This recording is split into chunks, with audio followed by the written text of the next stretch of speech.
পবিত্র মাহে রমজান উপলক্ষে নড়িয়া বন্ধুমহল এসএসসি ২০০৩ ব্যাচের উদ্যোগে দোয়া ও ইফতার মাহফিলের আয়োজন করা হয়।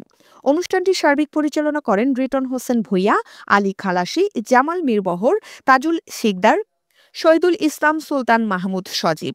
শুক্রবার সন্ধ্যায় শরীয়তপুর নড়িয়ার বৈশাখী পাড়া এলাকায় আতাউর রহমান কমিউনিটি সেন্টারে এই মাহফিল অনুষ্ঠিত হয়। এতে স্থানীয় গণমান্য ব্যক্তিবর্গ, সমাজসেবক, শিক্ষার্থী ও বিভিন্ন শ্রেণী পেশার মানুষ উপস্থিত ছিলেন। অনুষ্ঠানে দেশ, জাতি ও মুসলিম ওমরাহর শান্তি সমৃদ্ধি কামনায় বিশেষ মোনাজাত পরিচালনা করা হয়। এছাড়াও অংশগ্রহণকারীদের মধ্যে সৌহার্দ্য ও ভ্রাতৃত্বের বন্ধন দৃঢ় করার আহ্বান জানানো হয়। ইফতার মাহফিলে সবাইকে স্বাগত জানান আয়োজক কমিটির সদস্যরা। নড়িয়া বন্ধুমহল এসএসসি ২০০৩ ব্যাচের পক্ষ থেকে জানানো হয়, তারা ভবিষ্যতেও এমন সামাজিক ও ধর্মীয় কার্যক্রম চালিয়ে যাবেন। এসএসসি ২০০৩ ব্যাচ নড়িয়া বন্ধুমহল কর্তৃক আজকে আমাদের একটি ইফতার মাহফিলের আয়োজন করা হয়েছে।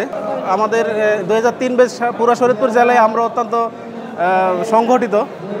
আমরা বিভিন্ন সময় বিভিন্ন ধরনের প্রোগ্রাম করে থাকি। এর আগে আমরা ডামন্ডাতে আমাদের প্রায় ২০০৩ ব্যাচের ৫০০ বন্ধুদেরকে নিয়ে আমরা একটা প্রোগ্রাম করেছিলাম। ডামন্ডা, ভেদেরগঞ্জ, গোসাইরহাট, জাজিরা সমস্ত জায়গায় আমাদের ২০০৩ ব্যাচের বন্ধুরা অত্যন্ত সংগঠিত। সেই ধারাবাহিকতা আমরা নড়িয়াতে আজকের এই প্রোগ্রাম করলাম।